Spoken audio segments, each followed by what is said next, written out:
When a will is written and you're the recipient of one whose name is on the will, it may take a while for you to receive your portion.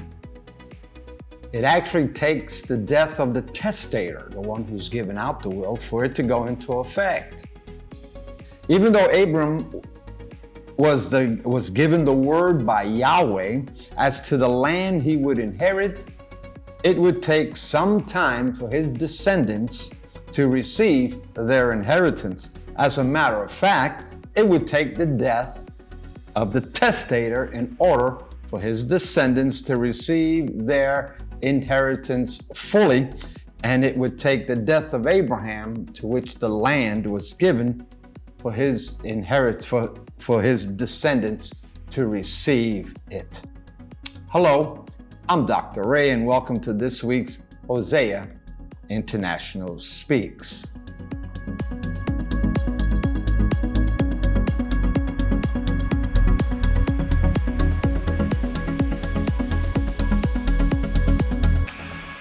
Last week, we started the session with Abram receiving from Yahweh his instructions to leave his father's house and to go to the land that he, Yahweh, would show him.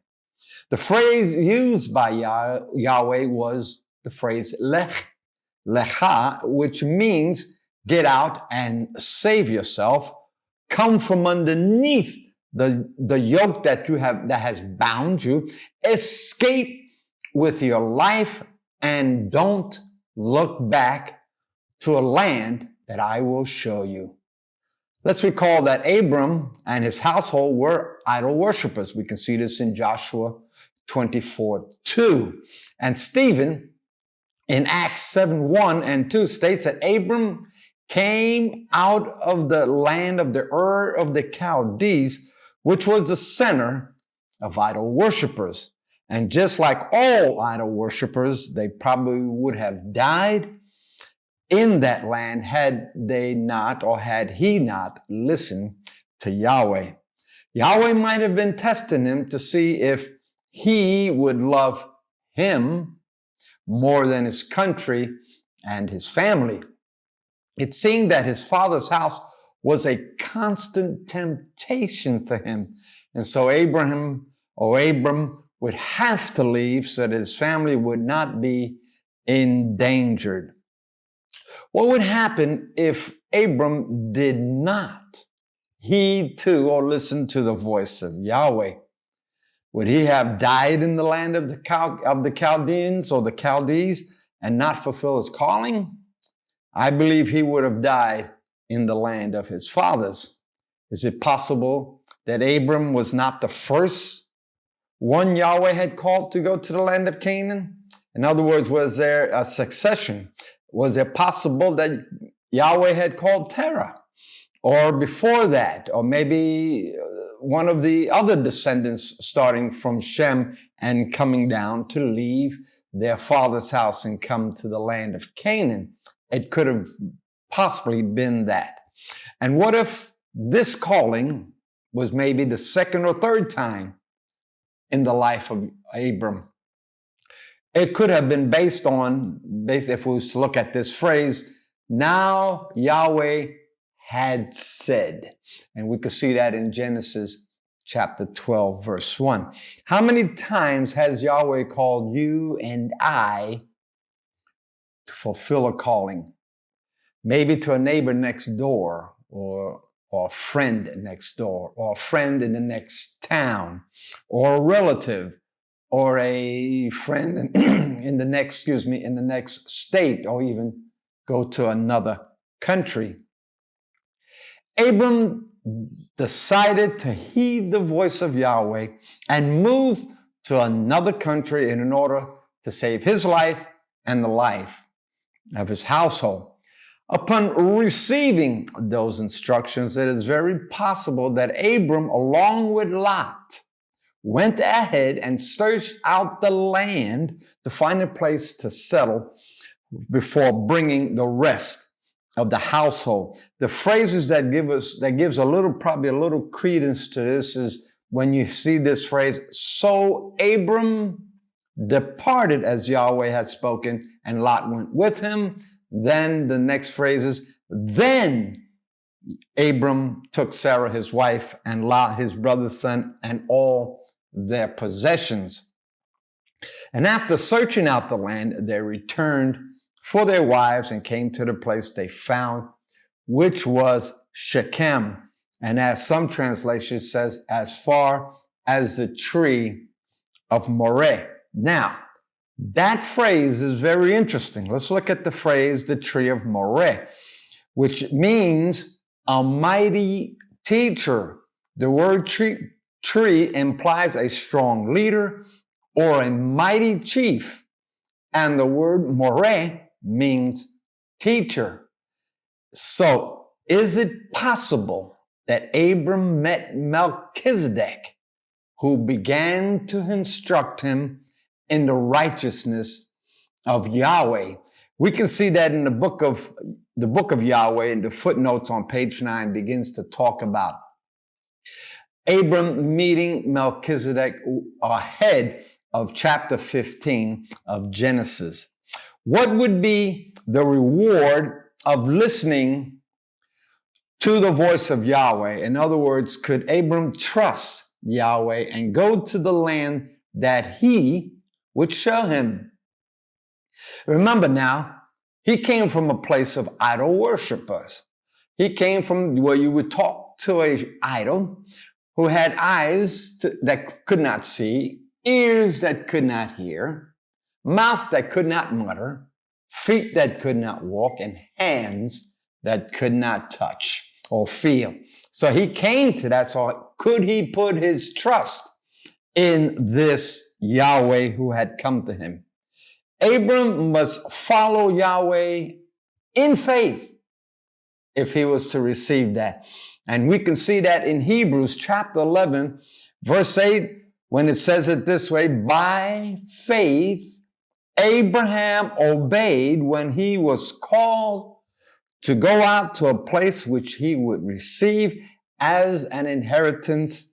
And he went out, listen to this, not knowing where he was going. How many of us would take that word and move out on what Yahweh has said? Would you and I do it?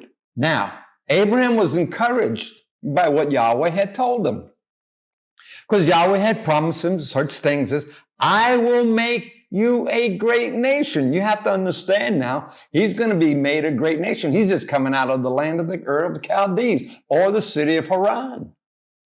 And he had nobody, no inheritance. The only one in his house he even thought to be an inheritance or to receive what he had was Eliezer, his servant. He says, and Yahweh says, I will make of you a great nation. I will bless you. I will make your name great.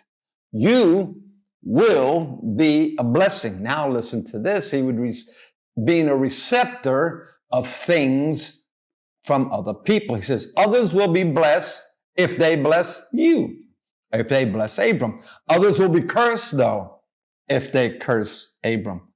Now listen to this. All the families of the earth shall be blessed. That includes you and I, who will walk like Abraham by faith, believe Yahweh, what he says to you and what he says to me. So Abram departed from Haran, which is where he had been with his father Terah, and headed to the land that Yahweh would show him. He came to the land of the Canaanites and found it possessed by them. In other words, he was going to have to do something to receive the land. But Yahweh appeared to him and said in chapter 12, verse 7, to your descendants I will give this land. It is here that Abram built an altar unto Yahweh. This would be the first of many altars Abraham or Abram would build. The building of this altar implies that Abraham also offered a sacrifice. That's what you built altars for a sacrifice. on it, and probably a lamb or a ram or a bull or whatever he had to offer unto Yahweh. And when the altar was built, it is believed that Yahweh appeared to him in some form, maybe as a light or maybe as an angel appeared to him. The Hebrew word alludes to some appearance of Yahweh, maybe in a vision, a theophany, which is a visible manifestation of a deity. Maybe he appeared in the figure of a burning bush like he would to Moses years down the line. Remember, no one can look upon Yahweh and live. In other words, they could not look upon Yahweh face to face, so it'd have to be some kind of form. We can see that in Exodus chapter 33:20, when Yahweh speaks to Moses, says, no one can look upon my face and live. The altar that Abram was building now would be for Yahweh, Genesis 12:7, and it says, and he built an altar unto Yahweh. Abram's journey would take him throughout the land. What he was doing was now he began to walk and spread out and walk from place to place in the land to the very ends of it. In other words, he was beginning to put his foot in the place where Yahweh was probably telling him to go. He was exploring the ends of the land that Yahweh had given him.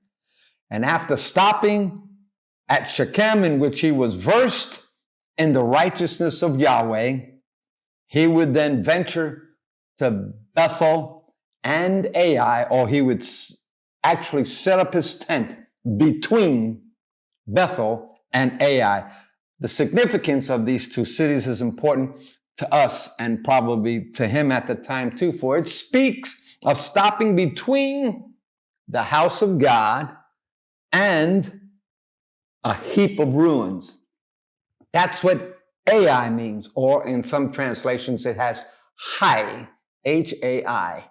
So he set up his tent between the house of God and a heap of ruins. What is said today is some of us might be tossed between two thoughts, between Yahweh and Satan, between the house of God and a heap of ruins. The scripture talks about being between two decisions at some time. We need to come to the place where we choose between good or evil, right or wrong, Satan or Yahweh. I say choose Yahweh. After building an altar to Yahweh, Abram journeyed to the south. In other words, he continued his journey throughout the land, marking off the boundaries that Yahweh had given to him. Understand this now, Yahweh's or Abram's descendants would not receive this land for another 500 to 600 years after coming out of Egyptian bondage, slavery, however you see it. Understand, Abraham would have an interesting life. And we will look into that in the coming weeks. Next week, I'll bring you a little short story on Christmas, or what we are now will be celebrating in this holiday season, and maybe a little short synopsis on Hanukkah, what the Jews are celebrating today. If you like today's lesson, go ahead and like the button, or if you want to subscribe, go ahead and right there, press that button, and you will, when we go on live or when we go on for the first time that week, you'll be dinged or rung. I'm Dr. Ray, and I'll see you next week on Hosea International Speaks.